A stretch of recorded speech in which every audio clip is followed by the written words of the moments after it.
I'm delighted to welcome on our next Scotland Against Modern Slavery podcast, Ian Murray, MP. Ian Murray is the Shadow Secretary for Scotland, Secretary for State for Scotland, and has been an MP for a number of years, a Labour MP. Ian has also represented the Edinburgh South constituency for a number of years. But for me, what's interesting about Ian's background, he's worked in business. I've spoken to many politicians in my journey, but Ian's actually had worked in the business sector for a number of years before he became a councillor and then a politician. Correct me if I'm wrong, Ian, but welcome and thank you very much for joining me. Yeah, my pleasure, and that's absolutely correct. I still had my own events business actually, but it's lain dormant for the last decade. And I used to have hotels, bars, restaurants, and dabble in the hospitality sector. So no, that's a sector as well that's particularly prevalent with what we're about to talk about. So yeah, have that experience as well, which has held me in good stead. Fantastic. I mean, it's quite refreshing as well as as a voter, as somebody in the country that you've worked in business, because it gives you a bit of a grounding in what goes on in the world of commerce. If I'd like to say, you had a career prior to becoming a politician, it gives you that understand. So brilliant. So you're in opposition in the UK, you're in Labour, and I just wanted to get your thoughts, generally, because I've spoken to a number of politicians over the last 6 months about this issue of labour exploitation in Scotland and specifically, but in the UK. But you're in Parliament, you're in the UK. There's talk of legislation changes that's actually happening, and it's been mentioned by the people I've spoken to, politicians, about eradicating this misery in Scotland. This is what we want to do. What's your thoughts on that, Ian? Well, I mean, I think eradication is the right approach, but it's easier said than done. This is a huge problem and an increasingly difficult problem to resolve. Traditional slavery was easy to resolve because global movements of people were minimal, but you've got, a whole host of things wrapped up in this. You've got, refugee crisis. You've got people being exploited on that basis. You've got movement of people all the time happening for a whole variety of reasons, whether it be war or hunger or water or climate change or all of those big issues. You've got the complexity of supply chains, which is much more complex than previously.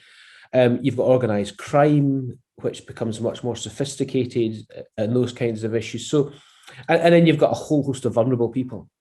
And when you put all that into the mix, it gives you a really difficult problem to try and resolve. So I am absolutely in agreement with eradication, but that's incredibly difficult. Absolutely. Do you know, Ian, it's utopia, isn't it, to eradicate it? But in reality, how hard will that be? That is absolutely spot on. And I think what you've got to do, in a sense, is to make eradication might be difficult. So what you need to do is put in place the legislative and regulatory frameworks to make it as difficult as possible to do. And that in itself becomes an eradication. But then you also have to deal with the underlying problems. And unless we deal with the underlying problems of poverty, worldwide poverty, of climate change, lack of opportunity, refugee crisis, access to water, famines, vaccines now will be an issue. Then there's going to be people out there that the organised criminal world can exploit in order for them to try and find, for those individuals to think that they're doing something different. Yeah, you're absolutely right. That's the criminality behind what goes on with regards to labour exploitation, modern slavery, is never going to go away. It's become more prevalent. We're seeing signs that, if I go back a little bit, the amount of victims that were rescued in Scotland alone, 512 in 2019 compared to 207 in 2018. What we're hearing and feeling and seeing on the ground here in Scotland is that the pandemic has created a little bit more need and want for labour, which then makes this market more profitable, which is what this is all about. Unfortunately, it's money, isn't it? Controlling money. So, you're a member of the UK Parliament. There's been a review of the Modern Slavery Act 2015. I had a chat with Theresa May. It's her legislation from way back then. Mm-hmm. It's changing. And what's your thoughts on what's going on there in the review, and what do these changes mean? Well, I mean, the independent review's been there, and my old friend Vernon Coker, who was the MP for Gedling in Nottinghamshire, who's actually just been into the House of Lords was taking a lot of this forward. And I think the initial legislation was groundbreaking back in 2015, the initial Modern Slavery Act. But you do have to update it for a number of reasons. Was the 2015 Act strong enough? Was it tough enough to tackle modern slavery, particularly in supply chains? Was it doing what it was supposed to do on the tin? Was it well enough resourced? Was the regulatory framework robust? So all of those things. And of course, once you put in a piece of legislation, those that the legislation is seeking to disrupt or stop will then move. So therefore, the legislation isn't nimble enough to be able to do that. And we know that modern slavery is still a huge problem. We know it's hidden in supply chains and the stuff that we all do. And that's why I think it's really important for the stuff that your organization's doing, is to be able to say, well, look, we are part of the business community. This is our responsibility as well as it is everybody else's.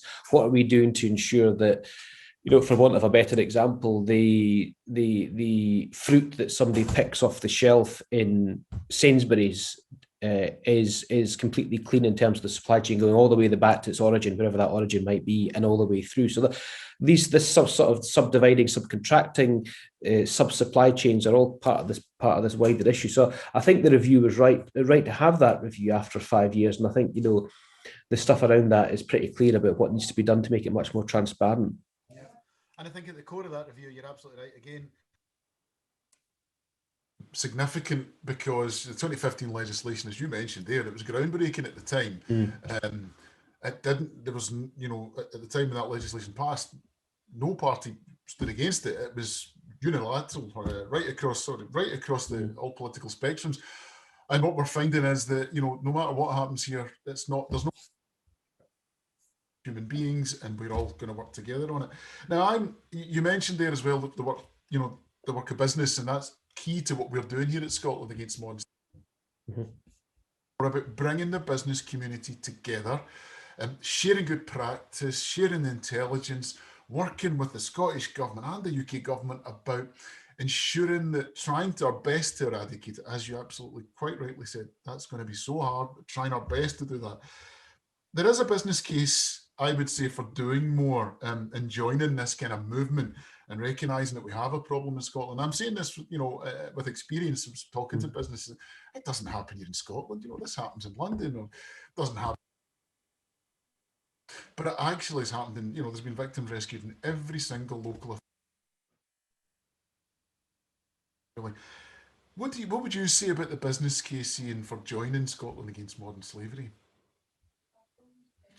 Well, I mean, it's not necessarily a business case; it's a moral case, isn't it?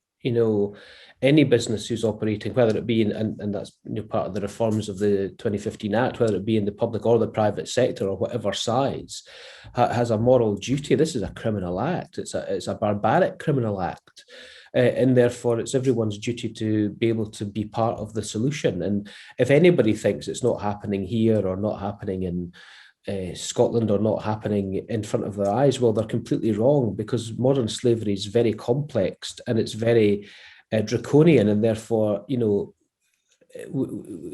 question to be asking is not why should people be joining these initiatives. The question to be asked is what excuse do you have for not joining these organisations? So I think we've really got to turn the table on that to say this is everyone's responsibility to resolve.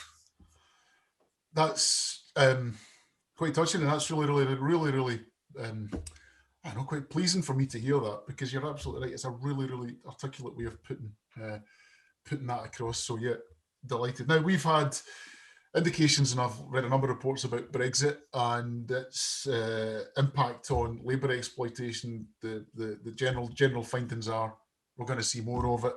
I'd like to get your thoughts on that, Ian. What's your thoughts on Brexit and its impact on this? Well, I mean, I haven't really thought about that as an issue as yet. Obviously, part of the issue of trafficking is the movement of people around, and therefore, I suppose you could argue the sheer mathematics of it are that if people move around easier, then trafficking, it becomes then easier.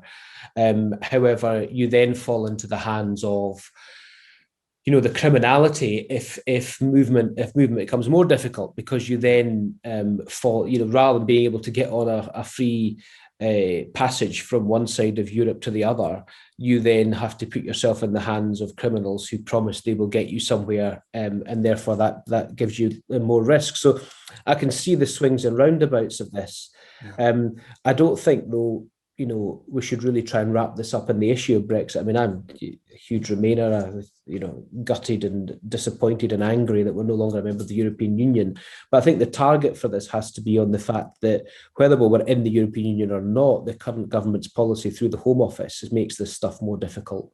And that's doubly more difficult now that the Home Office are completely and utterly in control of our borders, when in actual fact, when we're in the European Union, it was slightly different because those that could travel within the European Union could do so freely. So there has to be something done about this. I mean, we've been pretty clear that the stuff that we've been seeing in our television screens over last summer and it's still happening, but more prevalent over last summer of, dinghies coming across the English Channel, this has to be resolved. Both the French and the UK governments can't just shrug their shoulders, blame each other and keep sending them back or allowing them to die in the waters. That's just not something that can happen, because unless you deal with that, how could you possibly then get to the point of wanting to eradicate modern slavery? Because it's all wrapped up in the same thing. So whilst I haven't seen that report, and I wouldn't wish to say that Brexit makes it worse or better. The mathematics of it show that if you strengthen if you reduce free movement, you then reduce the ability of people to be moved easily. But then if you increase the regulatory burden,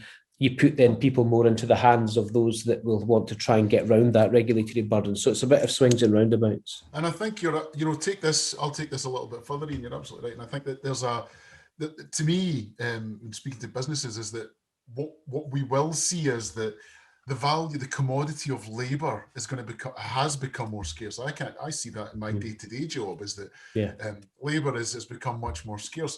And so what we will find is that the criminality. So if somebody comes to the UK, arrives in the UK illegally, and if they do come here, they will get exploited. The whole grounding of regulation in the recruitment industry, for example, and the manufacturing side of food, the Gang Masters and Labour Abuse Authority was set up, and it was given more powers way back at the start of the century because of those poor Chinese cockle pickers that died in Morecambe Bay.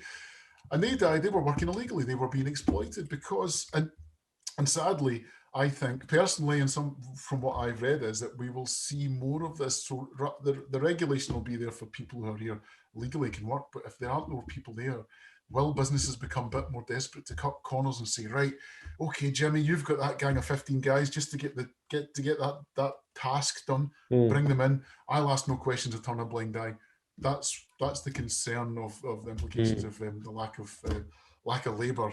That's a direct product of Brexit and leaving the European Union. Absolutely, and that's the swings and roundabouts thing, isn't it? And the Gang Masters Licensing Authority, whilst again another piece of groundbreaking legislation that does a lot of brilliant work, is very, very under-resourced for the problem that's out there. The whole issue of gang masters and labour exploitation is huge, and that is the biggest part of it. But it also feeds into child exploitation, sexual exploitation, debt bondages, sex for rent. All of these things are huge issues, and really, if you choose to go down the route of a Modern Slavery Act, of a Gang Masters Licensing Authority, of doing what you can about labour exploitation, you really have to fund it properly, and you really have to give it the teeth to do something properly. The Gang Masters, well, it's not the Gang Masters Licensing Authority anymore, it's Gang Masters and Labour Abuse Authority, but so it has to be done. It is a criminal offence to do that, but it's about who's being caught, how. Does the GLA have the ability to fine and to make it a criminal offence and to get people behind bars to show that this will be unacceptable? These are all the big issues. Again, it's like saying we want to eradicate it. Everything's good in theory, but in practice, it needs to be done properly. It needs to be done properly. We're getting there. We're working towards it. But yes, you're right. And there is discussions going on about the GLA and combining with other authorities. I mean, given different powers. In Scotland, they don't have enforcement rights, so they have to work alongside Police Scotland, whereas in England it's different, but all being part of four nations. Now, I suppose that leads me, as we're kind of coming to a close of having a quite an in-depth discussion. I would say that, you know, you are Shadow Secretary for State for Scotland. You are in opposition, the biggest opposition party in the UK Parliament. I would be keen to hear, I'm sure many of our listeners keen to hear, what would you do differently if you were in power in Westminster or the Scottish Parliament? We're coming up to May, you know, for the Scottish election shortly. What would happen? What would be different if Labour were in charge? Well, I mean, that's a huge issue, but, you know, let's just touch on some things. The first thing is that, you know, you've got to sort out the Home Office and the immigration system in this country, because that in itself, the unfairness and justice and lack of compassion in that system in itself creates part of this problem. The second thing is the Gangmasters Licensing Authority was a Labour creation. It was a Labour creation to try and find a way around some of this Labour exploitation, particularly in some of the sectors like construction, which I think is one of the biggest problems in terms of that kind of Gangmasters issue. And that has to be strengthened, it has to be developed, and we had a whole host of policies in previous manifestos to do that. There then becomes the sort of issue of, you know, working with European partners, working with other agencies, strengthening what you're able to do. I sat in the Council of Europe for 4 years, and of course the UK is still a key player in the Council of Europe, one of the biggest players in the Council of Europe, and they're doing a lot at the moment on trafficking, on labour exploitation, on child trafficking, on sexual trafficking, all those kinds of issues. These are the kinds of things that, you know, we've always been passionate about taking forward, because it's a social justice and humanity issue, which is really, really important. So, you know, could I run you off 20 policies at the moment that we would do to deal with this? Well, I don't have the knowledge to be able to do that in this area. But, you know, all those big sort of much wider scope of policies of, you know, Home Office and immigration, of policing and justice, of licensing and the Modern Slavery Act and GLA and those kinds of issues. These have all been Labour issues for a long, long time, and will continue to be at the core of what we do in terms of these kinds of exploitation issues. Because, you know, if you think about it, the key, and if I can reflect the other way, one of the key criticisms of our 2015 manifesto, which was distilled into a mug, Controls on Immigration, which was hugely criticised, was never about that. What it was about was, if we wish to be a country that benefits from and cherishes free movement, which is what we are, then we have to be, as a government, have the ability to be able to deal with the exploitation of that, because if you don't, it undermines the entire principle of having it. And that was the key principle here about trying to do something about this stuff. Understandable, and that's probably a really, really good point to finish on about that. You know, about the movement of people, the exploitation of people, but actually having the principles and the guidelines to ensure that people don't get exploited. And as we started this conversation about, it's towards getting to that point of eradication. But will we ever get there? But we have to try and do what we can. But there's a lot of people. I think one of the things we can do is, you know, as policymakers, and it's not really a party thing, but right across the board, is to make the issue of modern slavery much more prevalent in the wider public's minds. And I think you can see that now. I mean, Vernon Coker, who I spoke to about before, took this forward at the Council of Europe, but he's just been appointed, since he left office, to Nottingham University as an expert in modern slavery. So if you can see that things start to move from a public policy basis, and things start to move on the basis of the public thinking about these issues, that's when you get the step change to eradication, really. Brilliant. Thank you so much, Ian Murray, MP for Edinburgh South and Shadow Secretary for State for Scotland. Thank you so much for joining me today on Scotland Against Modern Slavery's podcast. Thank you.